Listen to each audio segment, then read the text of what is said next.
I think now is the time of day where we stop, take a break, and talk about you, Tayliss. Me? Moi? So, yeah, might as well, right? Seems like the fun thing to do. I suppose so. I guess that's why I'm here. Now, you are a designer, maker, model. That's pretty much 3 steps all in one big family of a career. Can you tell us about it a bit? Well, started making costumes back in 2010, I want to say. So it's been about 10 years. Wow. Wanted to go to conventions, and so I started designing costumes in order to go there. I had no sewing machine skills, so I started hand sewing everything. And then it wasn't until much later when I started being introduced to different photographers that I'm like, this kind of works out, where I design the thing, I make the thing, and then I model the thing, and hopefully I get jobs out of it, either modeling for other people or making things for other people too. And it's been a fun ride over the past 10 years getting to do that. What was your first costume? Ooh. The cobbled together costume versus the first one I actually made. The first one I cobbled together was from an anime called Tsubasa Reservoir Chronicles, and it was a humanized version of like almost a rabbit character in it. And so I had like this white dress and kawaii bunny ears and a wig. It was super cobbled together. But and then when I actually made my first costume, which was all hand sewn, it was actually a steampunk costume. And so that was one of the major things that I've been known for, is doing steampunk work. Awesome. Yeah, that works, being hand sewn, I guess. Yes. How long does it take to make a typical cosplay? Back when I was hand sewing everything, I would usually work on it over the entire course of a year, and that would be like my costume for a year. I would be like doing it piece by piece, gathering the materials, because I wasn't doing really a lot of online shopping. It was kind of things that I had found either in antique shops or fabric that I was like, oh, that's cool. I'll use it for something. But now I can whip up an entire gown in like a day if I want to, now that I have all the materials and the time to just do it.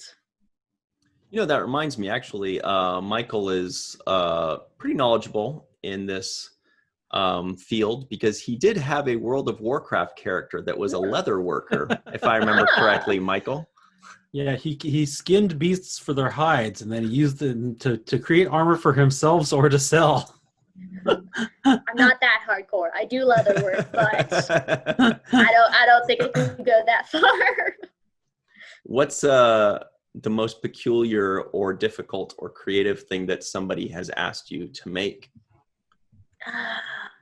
Michael, I mean Taylor. Yes. What armor have you made in World of Warcraft? Let's see. Peculiar.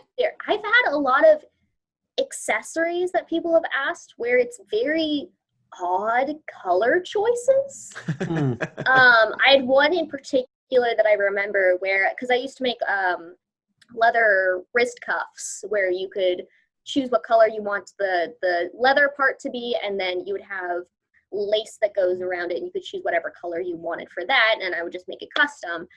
And they wanted the leather to be gold, and they wanted the lace to be red. And right off the bat, I was just like, this is gonna look like Ronald McDonald when I'm done with it. And when I put it together, it 100% looked like fancy Ronald McDonald. And Please tell me you have pictures.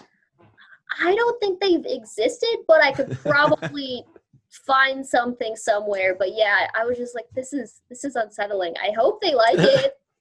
They never wrote a review or even messaged me back about it, so I don't know. You also have a couple major cosplays that you just recently finished. Yes. Can you tell us about those? So this week, I just finished my Cyberpunk 2077 cosplays. Alt Cunningham, who is Johnny Silverhand's girlfriend, aka Keanu Reeves' character in the game, I've been planning this cosplay for months now because I'm like, there's the game's coming out. I should do something for that. And I hadn't seen her photographs from the RPG book, the Cyberpunk 2020 RPG book, and then they colorized it for the game. So I was like, well, I can do that costume, and then as soon as the game comes out, then I'll just throw something together for that. And throw together something for when the game came out was what I did. I spent like half of my week completely altering an entire wardrobe. I feel like I spent so much time, and you can't even tell how much work went into it because it looks like regular punk attire, but that's cyberpunk for you. Yeah. So I recently did the Alt Cunningham, and then right before I started working on that, I did Lenore from Castlevania, the Netflix series, and that was probably the biggest build. Was that I've an ever animated done. show? It is. It is an animated That's show. so cool. Yeah, so she's one of the vampire women in the show, and she's got this very innocent presence about her, but she is definitely one of the most interesting villains, I feel like, because of how she uses that to her advantage. So that was a really fun costume to work on, especially because it basically took all of my skill sets from all the jobs and schooling that I've done over the years. Is it what is it, the costume? Is it like just like a long black vampire dress? That'd be wonderful. She wears, it's very Renaissance inspired.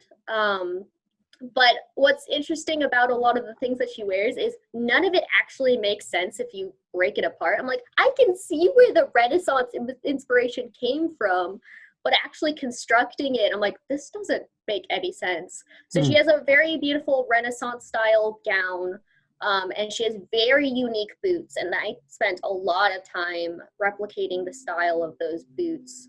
I took pre-made ones and basically had to do a whole repaint, added bow and fur to the top, and then she has a huge fur cloak. And I worked in a fur and leather shop for a time, and so I'm like, oh, I know how to put this together to a degree. And then she has a lot of very unique jewelry, so I had to do a lot of 3D modeling to put that together so it would be actually super accurate. And then some of the things, like she has an earpiece, so I had to hand mold that out of polymer clay. So it's just like a lot of very specific skills that need to be used in order to just create a seamless garment. Do you ever consider putting your skills into the movie industry and just kind of trying to do wardrobe design for something? I mean, that's kind of the dream. I used to want to go into theater specifically because in theater, since it has to be seen from the audience, you have to do these really elaborate pieces. And I did do some work for a local Nutcracker show for a time, but I really think that doing films, because you're doing close-ups a lot of the time, that's the attention to detail that I really appreciate is what I would aspire to do someday. Cool. So we've got all of your information. We'll be including that as in internet information, websites and social media and such, and we will include that in the description box below. So everybody make sure to go check that out. Give her a follow. Check out the goodies that she makes. Really cool stuff.